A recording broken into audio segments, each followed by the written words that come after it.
নমস্কার বন্ধুরা, আমার পাকশালাতে আপনাদের সবাইকে স্বাগত। আজকে আপনাদের আমি তৈরি করে দেখাবো এঁচোড় দিয়ে চিংড়ি মাছ দিয়ে আলু দিয়ে একটা তরকারি। দেখুন, আপনারা সবাই করেন, আমি আমার মতো করে করছি, দেখুন কেমন লাগে। এর মধ্যে আমি একটুখানি নুন দিচ্ছি,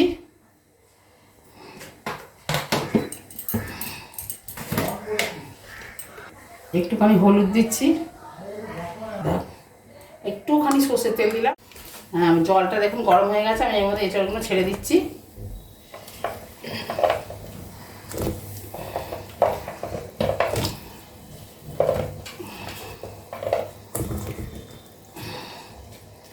একটু সময় ঢাকা দিয়ে দেবো সিদ্ধ হওয়ার জন্যে।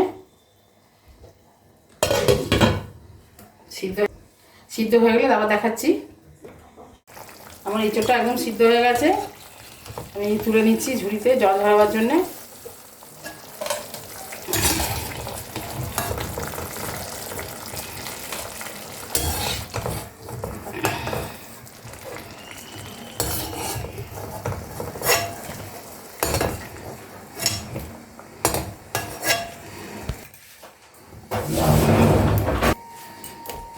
ছোটো কড়া বসিয়ে দিয়েছি, ওর মধ্যে অল্প তেল দিয়ে দিয়েছি। এর মধ্যে আমি চিংড়ি মাছটা ভেজে নেবো। চিংড়ি মাছটার মধ্যে আমি নুন হলুদ দিয়ে নিচ্ছি। এটা গরম হয়ে গেছে, এর মধ্যে আমি চিংড়ি মাছটা ছেড়ে দিচ্ছি, নুন হলুদ দিয়ে দিয়েছি।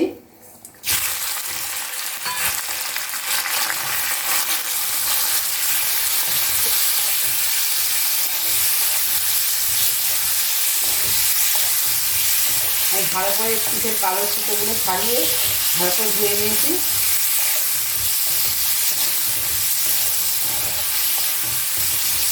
আমি চিংড়ি মাছটা কীরকমভাবে ছাড়াই আর একদিন আপনাকে দেখিয়ে দেবো।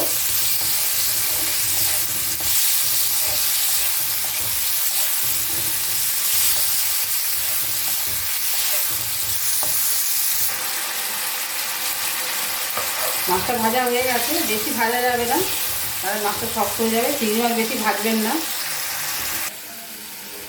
এবার একটা অন্য কড়া বসিয়ে দিয়েছি।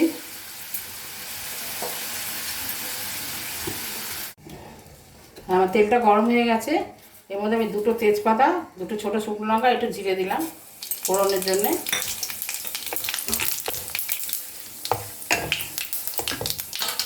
এবার ছোটো ছোটো করে আলু কেটে রেখেছিলাম, ওগুলো দিয়ে দিচ্ছি।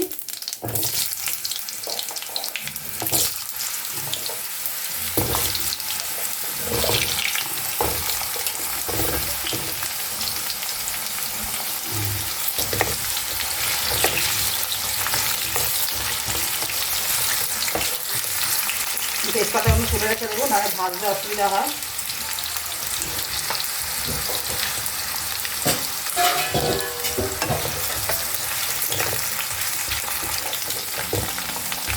এবার আমি আলুটা ভাজা হয়ে গেছে, হাফ ভাজা হয়ে গেছে, এর মধ্যে পেঁয়াজটা দিয়ে দিচ্ছি। দুটো পেঁয়াজ দিয়েছি আমি, মিডিয়াম সাইজে।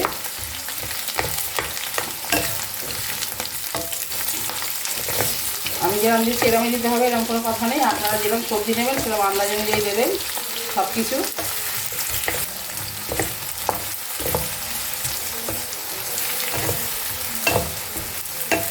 আর একটু ভাজতে হবে, পেঁয়াজগুলো আর একটু নরম হবে। তারপর আমি মশলা মেশাবো। মশলাটা আপনাদের দেখিয়ে দিচ্ছি কী কী মশলা দেবো এতে। হলুদ গুঁড়ো, জিরে গুঁড়ো, ধনে গুঁড়ো, জিরে গুঁড়ো, এই কাশ্মীরি লঙ্কার গুঁড়ো, এমনি লঙ্কার গুঁড়ো, আর আদা বাটা। আমি আমার সবজির আন্দাজ মতো দিয়েছি, আপনারা যেরকম সবজি দেবেন সেরকম আন্দাজ মতো দেবেন। এগুলো আমি জলের মধ্যে দিয়ে একটা পেস্ট করে নিচ্ছি।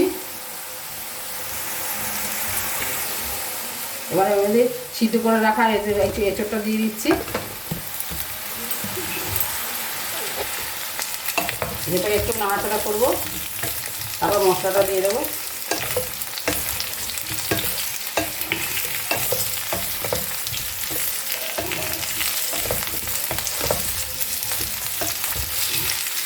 এবার আমি এর মধ্যে মশলাটা দিয়ে দিচ্ছি।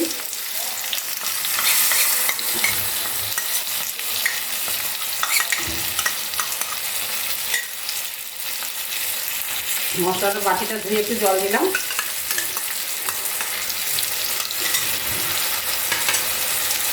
এবার আমি ভালো করে কষবো যতক্ষণ না তেল ছাড়ছে।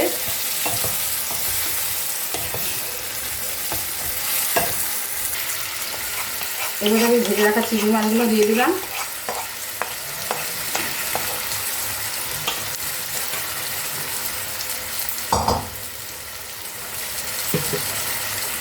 এবার আমি মধ্যে পরিমাণ মতো নুন দেবো। চিংড়ি মাছের নুন দিয়ে ভেজেছি, এঁচোড়টা সেদ্ধ করেছিলাম এই নুন দিয়ে, সেই বুঝে আমাকে নুন দিতে হবে। আন্দাজ মতো নুন দিয়ে দিলাম।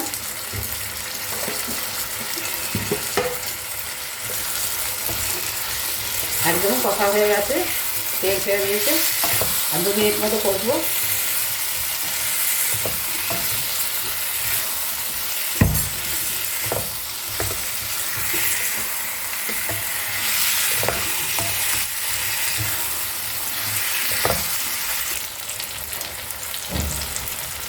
একদমই কষা হয়ে গেছে, দেখুন তেল ছেড়ে দিয়েছে। এবার আমি জল দিয়ে দিচ্ছি। আপনারা যেরকম ঝোলটা পছন্দ করবেন সেরকম দেবেন। এতে বেশি ঝোল ভালো লাগবে না, আলুটা সিদ্ধ হতে যেটুকুন ঝোল লাগবে সেটুকুনি দেবো।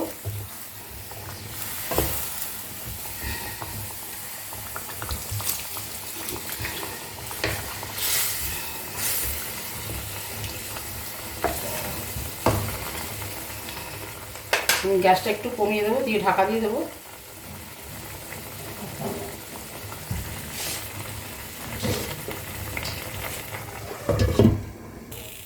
এবং রান্নাটা একদমই কমপ্লিট হয়ে গেছে।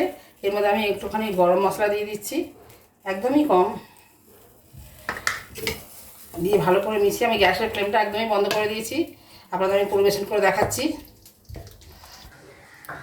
হ্যাঁ, আমার এঁচোড় দিয়ে চিংড়ি মাছ একদমই রান্না হয়ে গেছে। আপনার রান্নাটা দেখতেও খুব সুন্দর হয়েছে।